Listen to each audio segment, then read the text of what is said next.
nobody's perfect. Simple as that. Which means everybody can learn something from somebody else.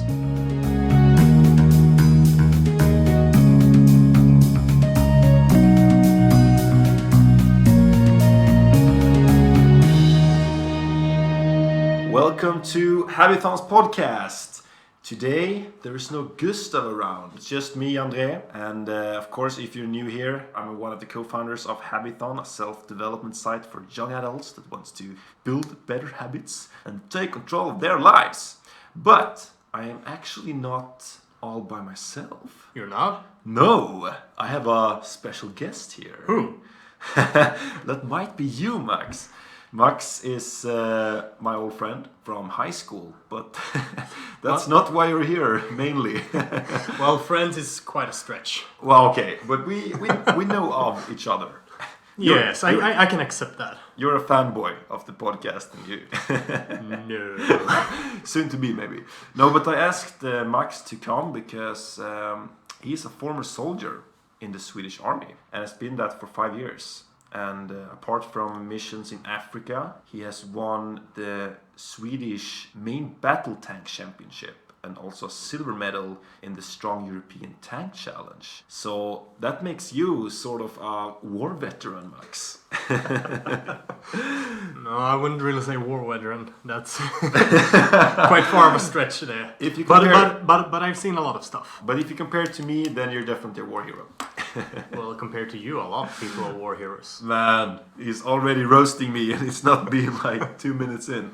But yeah, we figured that, of course, the army is challenging, but also, I mean, you learn a lot of stuff and maybe a lot of things that are quite rare for the civilians, like to even comprehend and to understand. And I guess there's a lot of habits, army habits, that you implemented to cope with these more challenging situations. What it takes, like to be in the army and being a soldier, being in Africa and winning these tank battle championships. But maybe we could start talking a bit about what got you interested in the army in the first place. Yeah, I've always been interested in the army. I have family members that have talked about it, so that just fueled my interest for it. So when I was 18, I joined the army, and that was quite of a rough start, as it is for everybody new, because you're just used to your civilian life. You're essentially a blank slate and coming into a new environment, right, where a lot of high stakes are made if it goes to the worst scenario, which is war. Wow. So when you're getting in, the first things you get to learn is stand still and listen to someone scream at you. So you had to get dressed the right way. You had to make your own bed the right way. Ooh, that's something we advocate for. Oh, make your own bed. Yeah, every morning making your bed and then have a officer looking at it and either say good job or just tear it up and tell you to do it again because it was bad. So there's a lot of new habits that are coming in when you're new in the army. What was the worst part? Because those are quite normal things still, like make your bed, but maybe the aspect of having someone screaming at you. Oh, definitely. In the beginning, that's essentially the worst part. Having someone screaming at you for simple things. For example, you're supposed to be here in 5 minutes, and that's like you have to run to get there. Yeah. If you're not there in that time, they're gonna scream at you even more.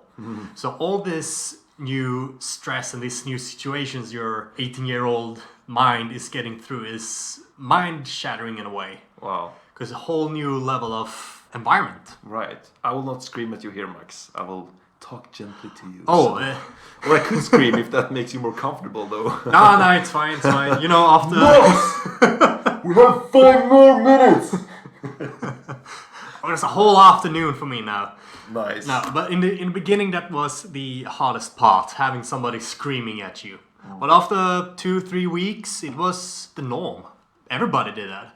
Everybody screamed. No, it's not that bad as it sounds, but they want to shock you in the beginning. So you get used to this environment. High stress, high levels of demands or objectives that need to be fixed. You need to be flexible. Right. Because a lot of stuff could happen in a short period of time. So if you fix something fast and do it correctly, then you can fix another thing, and another thing, and another thing. Or, best case scenario, sleep, rest. Because you're given commands, and you just should execute them as fast as possible, and of course correct also. But fast is maybe as fast as possible is a wrong term, I would say. Do it correctly, and then do it fast enough for the time you have been given. Right. Sometimes you don't want to stress it through because you want to make it as accurate as possible the first time. There's still a threshold to reach. In a Absolutely. way, of quality, of course. Yes. Because the more you stress, even in ordinary life, if you stress too much, you can fuck it up. Sure. And then you have to either start all over again, or you have to run with what you already fucked up. And that's not... And that's not good, because that's just gonna... And of course the stakes are a lot higher in the army also, because if you stress something through or fuck something up, that's not only a consequence for you, but for maybe your entire team. And it's not just like, oh, I failed my exam, like if you're a student. In the army settings, it's basically life or death in the most extreme cases. In the worst case scenario, yes. And that's essentially how we are functioning. You're not an individual. You are a group, you are a platoon, you are a company. So essentially you're just a gear in the whole machinery. And we want to improve every individual as good as possible, because if an individual is getting better, the group as a whole is getting better, and then it goes up. So the platoon, the company, everything is just going in the right direction. Right, right. How do they determine what is a good standard? Or has it just been, is it more tradition to decide? Or is it this, like how they form the new soldiers? Is that something that is still developing? Like, okay, we're trying this method of screaming our lungs out, and now we're trying the making your bed technique. But but is that something you think, or has it evolved during your 5 years, like how they treat new recruits? Yes, it has developed, but sometimes some people like to have it the old way, the old-fashioned way, where you're screaming. Good old days. Yeah, the good old days when you're screaming and just making hell for the new recruits. Sure. It's more flexible nowadays, I would say. Some people cope better when you don't scream at them, but you're telling them this is what you did wrong and this is how you're supposed to do it if you're trying to make them do something. But when it comes to the army, the beginning of making your bed, getting dressed the right way, that's just the basics to get into the military life. Right. To have some kind of foundation to stand on. Right. You're not ready to go out to war because you made your bed. Like, congratulations, kid. Here's a gun. Like, we're going to Africa. No. We're not one of those countries out there. I'm not gonna name any names. But the thing is, every group functions in a specific way. You maybe have a teammate that excels when you're screaming at him. You're like pushing him. Come on, you can do it. You can do it. Then maybe the other guy don't cope with that as well. And then you need to learn every individual's strength and weaknesses in a group, so you can complement each other and cover up for all the weaknesses. And that's also why the officers trying to promote or want to have a self-sufficient group that looks into one another and look at, for example, are you feeling well? Or is he okay? What can I do to make my comrades feel better? So they're trying to promote a group mentality that you should look out for each other, both in stressed and calm situations. Right. First you have to get the basics done, but then of course it's more efficient if you become a bit aware also how you are doing, but also how your, do you say friends or army colleagues, your fighting partners, how they're doing. Like, well, it's like in the civilian life. You can't be friends with everybody, but some people you just have to work with. Right. And the same goes for in the army. So I might not like the guy, but I still need to work with him. Sure. And if he's not feeling well, that affects the group. And that's bad. Right. That's a good habit though, to always check in on people. Like, of course being friendly, but you can also frame it as, I will actually have a better work/study environment / whatever if I'm constantly or having it as a regular thing to check in on people. Like, how are you doing? Is there anything you need help with? Do you have any problem? Because their problem will become your problem also. Especially if you're working pretty close together and as a team. Like, ignoring each other is never the right way to go. if you have to stick with this person, and maybe you don't like them for some reason, but yeah. Yeah, in those kind of scenarios, I would say find a common ground, work for something that both can agree upon. It's quite hard having a colleague or a comrade or a family member even that you don't really get along with or agree, but sometimes you must do it, especially in the army, because what are we supposed to do? We're supposed to defend this country. And if I can't work with the guy next to me, how am I supposed to face the enemy when they come? Because you have an enemy on your own team. Like, so we talked about just earlier also, I mean, the stakes are so much higher. So in the army, all of these are put to the extreme in a way. Like, of course, you should talk to your work colleagues and such, but if this is not treated like, maybe you have to, as you said, find some common ground, and if this fails, it could be fatal consequences. Devastating. Like, devastating, yeah. Real devastating consequences if it doesn't work. So you have to be like, don't have to love everyone, maybe. Oh, as you said also, like, I don't have to be friends with anybody, but I should be able to work with anybody. And yes, find a common ground, maybe. And that's also a mindset. I mean, maybe you could use different habits and different ways of communicating, but also maybe in the most fundamental parts of yourself, finding a true belief in a way that I could find a common ground with anyone. I don't have to be, I have to agree with all that they're saying, and I have to be their friend, whatever. But if I happen to be in the situation where I have to work with them or be in the same group, I should always strive for finding a common ground as a starting point. And maybe you're finding that this person is super nice, but yeah. Or what's your take on that? Well, it depends, because every situation is unique in its own. Sure. I can just say from my perspective and what I've been through, I've been working with some people that I don't like, but I've been trying to find this common ground we were talking about and try to work something out. If the other person don't want to listen, I can't do much more than that. But I'm at least tried. Sure. Try to find something that we both can agree upon. Let's talk a bit about this battle tank championship that you've been competing both on national and international level. Like, what is that? Yeah, let's start with the simple. What is a tank? A tank is a big war machine, essentially. It's a big vehicle that has a big cannon upon it. Essentially, how this tank is functioning is you have a driver, you have a loader that loads all the shells and ammunition that you're shooting, you have a gunner, the guy who shoots, and you have a commander, the guy who is in control of the tank, the boss, so to say. All these four individuals work together to move this machine to where it's supposed to go. And as a crew of a tank, you're doing a lot of different stuff. For example, maintaining, training, repairing. So every day you're using the tank, you're also repeating old habits. You essentially learn the inside out of a tank. So when it comes to these championships that I've been competing in, there's a lot of different competition that uses all of these basic knowledge or the fundamentals of a tank. For example, if you're driving down a road or in the train and you go on a mine, and if one of the tracks explode, then you should know how to change the track and where all the tools are, how you're doing it efficiently while you're being covered or in a safe position. You're learning how to shoot with the gun in full function when you have computers and everything, or manually if everything is fucked, so to say. So in these competitions you have, for example, when we were in Germany and was competing, we were facing 7 other nations, whereas the USA, Great Britain, France, Austria, Poland, Germany, and Ukraine. And little Sweden. And tiny, tiny Sweden.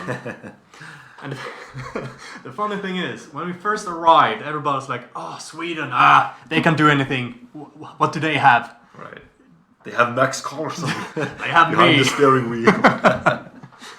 But after a week, we show them what we're capable of, because the way we're training, the way we are giving each other feedback on constantly improving ourselves. So the different challenges that faced us down in Germany was shooting competitions, where you're supposed to drive up your tank on a hill, shoot targets, drive around, shoot even more targets, and try to do it as fast, as accurate as possible. And you have 3 other tanks at the same time doing the same thing on the course, which is your teammates. Then you have defensive shootings. It's essentially the same thing, but instead of being aggressive forward, you're more of defensive positioning. You have more of a reconnaissance driving course. You're essentially driving around the course and looking out for different pictures of vehicles in the terrain, and you should identify them as fast as possible and have it correct. Right.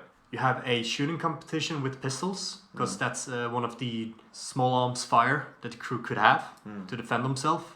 So you're shooting the pistol, running forward, shooting even more, running to another station, shooting. So you have high pulse all the time. Right. Are these competitions or challenges within the championship?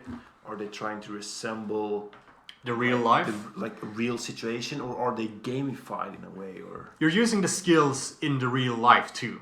So it's not just something they just invented to have something to do. It's still real experiences that speaks on the field. Right. But they have to do some safety controls, which, for example, you're not allowed to go over this point and shoot, because here's safety and yada, yada, yada. Sure. But they're trying to keep it as real as possible. Yes. And I guess it's both like your individual efforts and knowledge and experiences are put to the test, but also, as you mentioned a bit, your group effort, like how well are your team functioning together? Like that's maybe the most important part. It's the classical way of saying a chain is only as strong as its weakest link. And the same goes here. If you have 4 tanks and one of them is not that good and it's not doing what it's supposed to do, then you essentially just have 3 tanks. The more, the better. Right. And if everybody works and improve each other as much as possible, you increase the odds of succeeding. How do you work with that to build like a strong team in the army, or both like in the competition aspects, like battle tank championships, but of course also in war situations to build, I guess, a stronger bond with your team members in a sense, or your soldier partners, fighting friends? You know, how do you communicate, or how do you like strengthen those bonds? Like what could be good habits in a way to become more honest or open? Or the way that we work in the army is essentially you're evaluating every exercise, every action you made, and you're just telling them the negative of it. So you constantly hear negative things just because you know what to improve. So they're straightforward. They're saying, you did this wrong, make it better. So next time you think about it and you're trying to make it better the next time. right. So you always hear the negative, I'm doing quotes now, negative parts of an exercise so you can be better at it. But sometimes you also need to hear the good parts. For example, course. this was great, good job. Slap on the back and a kiss on the cheek, I don't know. A spank on the ass. That's a little bit too far. Okay. But still, you still need the positive feedback to also feel successive. You can't always hear negative, even though it's working towards a common goal. Also, you have to be very open with yourself and your teammates. Right. And every single individual also have to play the same game. If you're very open, but your teammate next to you, who you're supposed to trust your life in, if he's not open and willing to work with you, to essentially do the feedback things, then you can't improve. And one of the exercises that we use, it's very hard for some people to actually do this right. We're calling the flaming chair. Or in Sweden, heta stolen. Wow. Comfortable. Yes. So essentially, let's say we have a group of 10 people. One of them walk out of the room. The other 9 say exactly what they want to say when following these 3 categories. What can you improve? What should you stop doing? And what should you continuing doing? Right. So all these individuals are openly saying exactly what they think and feel about this individual. Whilst this person is not in the room. Exactly, while he's not there. When it comes back, you have one man or woman who's the spokesman, so nobody can point fingers of figuring out who said what. So you have one voice telling the other person, this is what we think about you. And here's the flaw a lot of people do when they're doing this exercise. They're defending themselves. If you're defending yourself, you're coming up with excuses, or trying to explain why it happened, or just saying that's bullshit to their faces. You're destroying the exercise for everybody. Because their goal is to improve you. Right. It's not to put you down or no, disrespectful. Exactly. If whatever. they are trying to put you down, they are doing it wrong. Right.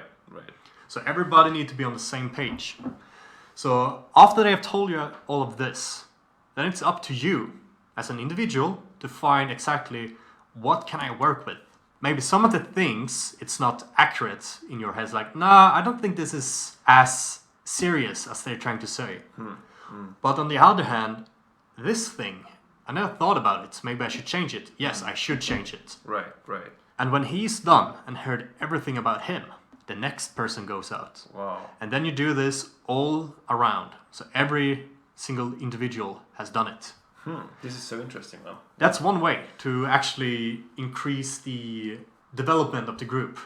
Because if you're honest with one another, then you know where you have them. Right. I mean, it sounds so simple in theory. In theory, yeah. And I guess these kinds of, for example, this flaming share exercise. I guess that's something you could try even with your friends, closest friends, or maybe your work colleagues, and at a after work event. Like, well, first of all, maybe the work colleagues need to be on the same. Sure. And how do you? I have so many questions here. But how do you know that this will work beforehand? Like, they've been using this exercise for a long time. This is part of how people work, especially when it comes to psychology. When you're in the army, as I said, you're just a gear in the whole machine. So you have to function with other. You're essentially forced to work with other people, even though you don't like them. And they have developed a lot of different tests or exercises to try to work to the common goal. But is it always because when you, for example, you tell the person in the middle who's sitting in this flaming chair some feedback on things that they should improve, but it's still the individuals, like the person getting the feedback, it's his or hers responsibility to fix it. Yes. You can just tell them, but they still, and it should be in their interest because it will help other people also. It's not just like, oh, you should do this, like I don't know, can you please run faster or stop Well, Andre, it would actually help if you could run faster next time when we're out running. Wow. Now Max is referring to an exercise we did this summer when I didn't end up behind. I didn't. But you were super fast. Yes, faster. But I guess you're giving the feedback for yourself also. So the other people giving the one person in the middle feedback, but for themselves also, because they will have a better experience in the group. This is actually one way to get your opinion or your thoughts forward in a step. Because if you're annoyed with this person for something that you're constantly doing, this is a forum for you to actually say, this is a problem. Right, and still be anonymous in a way. In a way, still be anonymous. But the core of the exercise, essentially, to tell each other to improve. Right. In a good way, in a constructive way. You don't tell somebody, oh, you smell, and then have it at that. You're trying to essentially improve them. Right. So in a good way. And then it's all up to them to actually take the information and take it to heart and try to change it. Use a deodorant. For example. Well, that's the first step. Take one extra shower. Try the shower. Try a cold shower. Try cold shower, yes. Yes, I've heard a lot of those. Man, but which group sizes would you recommend this to? What would be too big and what would be too small? Oh, it's hard to say. It's very hard to say. From your experience, like how many were you when you did this flaming share exercise? Essentially a group, so 7 to 10 people, because that's essentially how we work, how we function.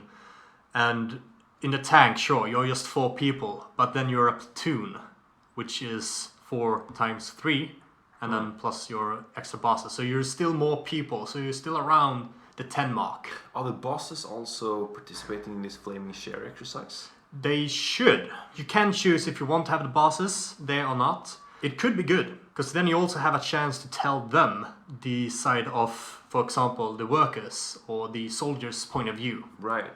So it's also constant feedback, because you're not always improving downwards. Sometimes you're trying to improve upwards, telling your boss this is bad, telling your higher commands this is not working. Sure. This is a improvement. Maybe we could do this instead. That's something also maybe that highlights a good leader in a way, to actually be open for feedback and to not only be like, I know best. Because of course it's super hard. I mean, in the army there is quite a hierarchy. Like, you have worked hard for these positions. They're not like, of course, not given to you, and you have a lot of discipline, and the attitude is quite hard also. Yeah, and here's one thing I've learned through my life: nobody is perfect. Simple as that. Which means everybody can learn something from somebody else. Sure, he might be a higher officer, but I might have experience and knowledge of something he doesn't have. Right. So I can teach him. Same thing goes for you. You might have something that I don't know about, and you can teach me. So even if you're in a high position, or if you're the so-called best, you still have a lot of improvements and a lot of stuff to learn. You can learn a lot from a man at the bottom, because they have experienced a lot of shit. Man, that's a really good mindset to have. Let's talk a bit about Africa also. I mean, for me, it sounds really like unrealistic. Unreal. I mean, going to Africa on like, because you were there with UN on a mission. Yes, I was there in the Swedish army for a United Nations operation. Right. If you should just try to start to explain what did you do there, how was it? Because you were there, you just came home in the beginning of this year, right? Yeah. So, first of all, as some of you maybe have heard on the news, or at least in Sweden, we essentially moved a Swedish camp in the northern part of Mali, which is the country we were in, to the eastern part. And our objective was essentially to drive around in the desert in the near vicinity, trying to keep the peace, trying to look out for weird stuff to happen, because there's a lot of terrorist groups running around. So we're not only trying to reconnaissance missions and keeping the peace, we're also trying to protect the ones back at the camp. Right. And helping them take down the camp to then move it to another location. Africa, it's not the climate like in here in Sweden. I guess it's quite... the climate it's extreme. It's extreme, Yeah, because Mali as a country, it's very big. It's like 3 times as big as Sweden. In the south, there's jungle. In the north, there's desert. We were in the northern part, just on the border to the Sahara Desert. And we arrived in wintertime. It was 30 degree plus. Wow. It was like a wall hitting you when you stepped off the plane. And then when the summertime comes, it's like 50 to 60 degrees. You're wondering, how can people live in a desert like this? But they do. They do. I mean, humanity is very resistant. That's interesting, yeah. It's a very weird experience to see hundreds of people out in the desert living. It's unreal. Wow. So you not only have the constant danger of terrorists and other groups trying to work against you. You also have the climate, heat strokes, you have poisonous snakes, spiders, you have ticks that can hunt you. Man. Yeah, it's not like Sweden where a tick is waiting for it. This one are hunting you. They're fast, real fast. What did you say it was? Ticks. Ticks? Fästingar. Wow. Man, that's insane. So you have all of this to try to... It's trying to kill you. Oh, yeah, but you have all this to try to overcome while you're doing something critical. Right. How do you even cope with that? Like, what kind of sort of habits do you use to, I don't know, get your head around all this? Because you're constantly having these stressors from different, like the climate, but also, of course, on the mission and your potential like enemies out there. You have all these constant stress-related incidents that are piling on and building a big pyramid of stuff. So there's a lot of different ways to cope with it. How I did was essentially I have a diary where I wrote down how I felt, what I thought, dark and light moments. And I also talked to some of my closest friends, told them what I truly felt, and try to get the emotions out, because if you're just trying to keep it inside, it's gonna boil and it's gonna boil over, and sooner or later it's gonna burst. Wow. And you don't want to burst when you're out in the desert. Sure. Those are habits like that we also here at Habithon at least try to promote. Like, of course, write down your thoughts. I mean, be open and try to communicate, be honest. But I guess in those like extreme environments that you just described in Mali, Africa, I mean, those are maybe crucial for you to even stay sane. Because you cannot, as you said, keep it to yourself, because then you would tear up. Like, yeah, you're gonna tear yourself apart. So in these kind of extreme environments, even back at home, you still need to focus on your well-being. You need to be open with some of your feelings to close ones, especially close ones. And how do you mean close ones? Is it close ones, friends in the army, or? It depends. Family members, right. Friends, or a neighbor. It depends on what you classify as a close, trustworthy person. Sure. For them, you should really tell them if something is bothering you, if something is not going your way, or, trying to get your emotions out there. Just trying to mention them. Because then you're on the first step to try to fix them. Right. Putting them into words in a way. Yes. Putting them in words in a text. Telling somebody, and as I said, as first step, and then you can walk with it. You can go back if you write it down. It's like, okay, I felt like this day, and how can I change it? How can I make it better? I felt like this the other day. Can I see a connection between the 2 days? Yes, I can. Oh, see, I have a connection of bad habits, right, or a bad emotions for a week. There's something here I need to take care of, and maybe I can't do it alone. There's nothing to feel ashamed about when you're asking for help. Everybody needs help. That's a good point, man. Man, this has been an awesome discussion about some of your experiences in the Swedish army now for 5 years, and some habits also. What are you now looking forward to? You quit the army now a couple of months ago, and you have a lot of good army habits. I mean, you could conquer anything. Like discipline, you know how to give constructive feedback, and you've been to these insane environments. Like, that's something that have built, like a sense of self-insight and also, I guess, self-esteem to know what you're capable of. Oh yeah, I've got a lot of experience from my 5 years in the army. My plan at the moment is essentially to really do what I want to do and not hold back. I want to experience the things that I feel that is important to me. I want to be more honest with my friends and my loved ones. And the plan at the moment is trying to build something, a foundation that I can work upon. That sounds good, man. If there's only one thing that the listeners here should take with them, what would that be? Well, as Jordan Peterson says in his 12 Rules for Life, make your bed. And by that he means fix yourself first before you can change something else. So look into yourself, see what you can fix or improve upon. And when you're at peace with yourself and what you have accomplished, you can go out and try to help the rest of the world. Man, that's a really good ending note. Thanks a lot for doing this. Thanks for having me. This has been a really interesting discussion. And thank you for making it till the end of this podcast. I hope you've learned a lot here and got a little bit of an insight in the life of a Swedish soldier. If you have any more questions to Max, how can they contact you, Max? They can contact me through hello@habithon.com. Yes, and we will forward your queries and thoughts and whatever you might have to Max and get back to you.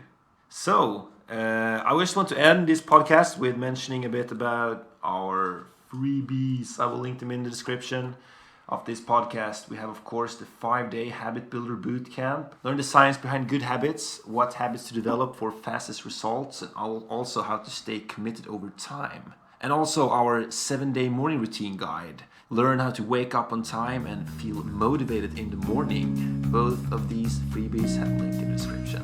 Until next time, this is André and Gustav will be joining us. No worries. Take care. Have a nice one.